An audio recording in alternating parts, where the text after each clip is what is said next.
బయట ఈ ప్రభుత్వ కొనుగోలు సెంటర్ రాకుండా బయట అమ్ముకుంటే వాళ్ళ ఇష్టం. రైతులు వాళ్ళకున్న అర్జెన్సీ లేకపోతే వాళ్ళకున్న ఇబ్బందులతో అమ్ముకుంటే అమ్ముకోవచ్చు. ఇట్లా డిమాండ్ ఉన్న దగ్గర ₹500 ₹600 ఎక్కువనే అమ్ముకోవచ్చు. అదైతే రైతులకు బెనిఫిటే. కానీ మన పంట ఇట్లా మహారాష్ట్ర పోవడం వల్ల ఏమైతుంది తెలుసా? మొత్తం తెలంగాణ మొత్తం ఎఫెక్ట్ ఉంటుంది దాన్ని. మామూలుగా ఉండదు. మనం లాస్ట్ వానకాలం పంట తర్వాత చూస్తున్నాం కదా, మన దగ్గర అప్పుడు పచ్చి బియ్యమే, అంటే అదేదో కొన్ని రోజులు మాగబెట్టిన బియ్యం కాదు, ఆ వడ్లే ₹6,000 బియ్యం. మామూలుగా ఇవి ₹3,800 క్వింటాల్ బియ్యం వడ్లు. ఈ బియ్యం ఒక 2 months పాతమైతే ₹8,500 క్వింటాల్ బియ్యం. క్వింటాల్ బియ్యం ₹8,500 అంటే ₹85 కిలో సన్న బియ్యం మన దగ్గర. మొన్న వానకాలం తర్వాత వచ్చింది ఇదంతా. ఇప్పుడు ఈ మహారాష్ట్రలో అప్పుడు ఏమైందంటే, ఆ వానకాలం పంట అప్పుడు ఏమైందంటే, అప్పుడే కొత్తగా కాంగ్రెస్ గవర్నమెంట్ వచ్చింది, అప్పుడే ఎలక్షన్స్ అయిపోయినాయి, కొత్త గవర్నమెంట్ వచ్చింది. కర్ణాటకలో మస్తు కరువు, కర్ణాటకలో బియ్యం లేవు ఆ టైంలో. కర్ణాటకలో వాళ్ళు అంతకుముందు మన గవర్నమెంట్ని అడిగిండ్రు, మాకు కొన్ని వడ్లు అవకాశం ఇవ్వండి, మాకు సప్లై చేయండి, మా దగ్గర బియ్యం ప్రాబ్లం వచ్చినాయి, లేవు మా దగ్గర అని. అంతలో ఎలక్షన్ వచ్చి తర్వాత కర్ణాటకలో వచ్చి డైరెక్ట్ వచ్చి కొనుక్కొని పోయినారు. మనకు రైతులకు మంచి జరుగుతుంది, దానివల్ల రైతులకు నష్టం జరగదు. రైతులకు 500 ఎక్కువ వస్తే మంచిదే, కానీ దాని ఎఫెక్ట్ మార్కెట్ మీద పడ్డది కదా. ఇప్పుడు ₹85 65 నుంచి 75 ₹85 ఇప్పుడు బియ్యం కొంటున్నాం మనం, సన్న బియ్యం. ఇక మామూలుగా పాలిష్ బియ్యం అమ్మేతలు చాలామంది ఉంటారు. ₹45 ₹50 సన్న బియ్యం అమ్ముతారు. అవన్నీ దొడ్డు బియ్యం తీసుకొచ్చి పాలిష్ చేస్తారు. అదంతా అది వేరే, అది అన్నం వండితే కూడా సన్న బియ్యం అంత టేస్ట్ ఉండవు. కానీ సన్న బియ్యం అయితే మినిమం ₹60 తక్కువ లేవు తెలంగాణలో ఎక్కడైనా సరే. ఇప్పుడు మహారాష్ట్రలో కొనుక్కోపోతున్నారు.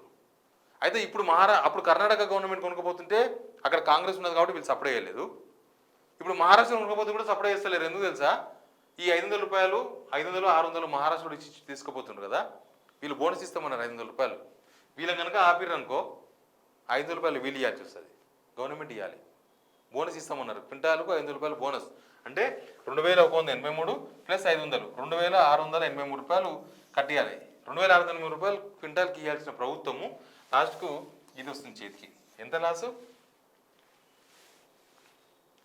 వస్తుంది? 1000 పైన లాస్ అవుతారు. క్వింటాల్ దగ్గర 1000 పైన లాస్ అవుతున్నారు రైతు యావరేజ్గా. వీళ్ళు ₹500 బోనస్ అడుగుతారని చాలామంది ఎమ్మెల్యేలు మంత్రులు కనీసం ధాన్యం కొనుగోలు సెంటర్ కూడా పోతలేరు. రైతులు అడుగుతారేమో ₹500 బోనస్ ఇవ్వాలి కదా, వీళ్ళన్నీ రాగానే ఇస్తామన్నారు కదా. 5 సంవత్సరాలు గవర్నమెంట్ ఎప్పుడన్నా ఇవ్వచ్చు, అది అందరికీ తెలిసిన విషయమే, పాత సూత్రమే. కానీ వీళ్ళు డేట్లు చెప్పి రేపే ఎల్లుండే పంట అనేది మన దగ్గర పండే 2 పంటలు పండుతాయి గట్టిగా. ఆల్రెడీ ఒక పంటకు పోయింది, అప్పుడు ₹500 బోనస్ రాలే. ఇప్పుడు దీనికన్నా ఖచ్చితంగా వస్తుంది అనుకున్నారు. అసలు బోనస్ మాటనెత్తలేరు. రైతులకు ₹500 బోనస్ ఇస్తామన్న వాళ్ళు మేము ఛత్తీస్గఢ్లో ఇవ్వలేదా అని చెప్పినారు అప్పుడు ఎలక్షన్స్ ముందల. ఈడ మరి ఎందుకు ఇస్తలేరో తెలియదు. పంట అనేది వీళ్ళకి ₹500 బోనస్ ఇచ్చిన దాకా వాళ్ళు అమ్ముకోకుండా ఉన్నారు కదా రైతులు. అరే ఎంఎస్పీ వస్తలేదు అసలు, ఆ బోనస్ దేవుడేరు, మళ్ళీ బోనస్ది వేరే. అసలు ఈ ఎంఎస్పీ ఇస్తలేరు రైతులకి. ఈ ఎంఎస్పీ ఇస్తే కూడా కనీసం కొంత సాటిస్ఫాక్షన్ మిగులుతుంది, వాళ్ళ కష్టానికి ఇంత ఫలితం మిగులుతుంది. లాస్ట్కు ఈ నష్టానికి అమ్ముకుంటున్నారు రైతులు. ఆల్రెడీ నీళ్ళు లేక కరువు వచ్చి పండగ అట్లా సగం నాశనమైంది పంట, అట్లా నష్టపోయిన రైతులు ఎకరాలు. నీళ్ళు పడతాయేమో అని బోర్లు వేసి లేనిపోని గ్రౌండ్ వాటర్ లేదు, పాలు లేవు, అట్లా బోర్లు వేసి అట్లా కొంతమంది డబ్బులున్నోళ్ళు కొంత అప్పులు పుడుతుంది మాకు, మేము అప్పు తీసుకొచ్చుకొని బోర్ వేసుకోగలమని కొంత స్తోమత ఉన్నోళ్ళు అట్లా బోర్లు వేసి అట్లా నష్టపోయినరు. కొంతమంది బోర్లు బాయిలుల పూడిగా తీస్తున్నారు, నీళ్ళు వస్తాయేమో చూద్దాం కనీసం అని, అవి పోయినాయి.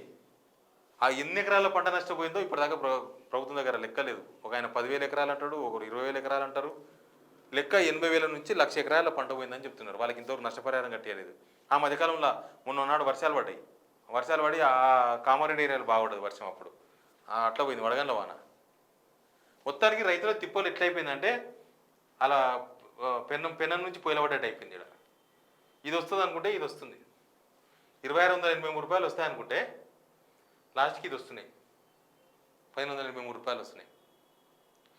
దీనికి సీఎం రేవంత్ రెడ్డి చెప్పినా ఇంటలేరంట. ఇంకా అదొకటి, మళ్ళీ సీఎం చెప్పినా వాళ్ళకి ఎంఎస్పీ వస్తలేదు అంటే ఎవరు బాధ్యులు? మరి సీఎం చెప్పినా వినకపోతే మరి ఇంకెవరు రాలేదు దేవునిలా? సీఎం చెప్పినా అక్కడ అధికారులు తర్వాత రైస్ మిల్లర్స్ వింటలేరు అని అదొక వార్త రాపించుకున్నారు. ఆడ వింటరా వినరా అనవసరం. రైతులకు ఎంఎస్పి వచ్చిందా లేదా అనేది అవసరం. ఎందుకంటే మనం ఏదో నేను చెప్పినా ఆయన వినలేదు, సీఎం చెప్పినా ఆయన వింటలేడు అంటే మరి ఇంకెందుకు? సీఎం చెప్పిన వినపోతే రైతు ఆపుకుంటాడా పంట అమ్ముకోకుండా సీఎం చెప్తాడంట అని? కాబట్టి ఈ ప్రభుత్వం రెగ్యులర్గా జరిగే ప్రాసెస్ ఇది. ఎంఎస్పీకి అమ్మడం అనేది ప్రభుత్వం మినిమం బాధ్యత. ఈ బాధ్యతను మరిస్తే కేవలం ఎలక్షన్స్ మీదనే ఉంటే ఈ రైతుల పంటలు ఆగమవుతాయి. చేతికొచ్చిన ధాన్యం కూడా ఇప్పటికే నోటుగడుచిన బుక్క పోయిందని చాలా బాధలు ఉన్నారు, దుఃఖంలో ఉన్నారు రైతులు. ఇప్పుడు ఈ ఎంఎస్పీ కూడా రాకపోతే 500 రూపాయలు ఎప్పుడు ఇస్తారో, కనీసం ఎంఎస్పీ కూడా రాకపోతే ఇంకేమన్నా లేదని. ఎంఎస్పీ ఉన్నదే కనీసం ధర కదా, అది కనీసం మద్దతు ధర. ఆయన ధర వస్తే చాలు, కనీసం ఇదన్నీ ఇవ్వండి అని. ఎక్కువ వస్తే ఇంకా మంచిదే రైతులకి. ఇట్లా ఇది లాసు, ఇట్లా ఇది లాసు. ఇక్కడ రైతుల లాసు, ఇక్కడ రైతుల లాసు, ఇక్కడ జనం లాసు. మొత్తం తెలంగాణ జనం లాస్ ఓవరాల్గా, వాళ్ళు వీళ్ళంతా మిక్స్ చేస్తే. ఈ రైతుల ఇష్యూస్ అయితే చాలా సీరియస్గా ఉన్నాయి. కరువు కాటకాలను, నీళ్లు లేక పొలాలు ఎండిపోతే దాన్ని సరిగా ట్యాగిల్ చేయలేకపోయింది ప్రభుత్వం అన్న అభిప్రాయం రైతుల్లో ఉంది. వీళ్ళు ప్రభుత్వం సరిగా చూసుకోలేదని. కనీసం ఇది కూడా రాకపోతే వీళ్ళకి ఇచ్చే ఎంఎస్పీ కూడా ఇప్పలేకపోతే ఇంకా రైతుల ఇష్యూను ప్రభుత్వం ఏమాత్రం అడ్రస్ చేయనట్లుగానే భావించాల్సి ఉంటుంది. Please subscribe signal TV.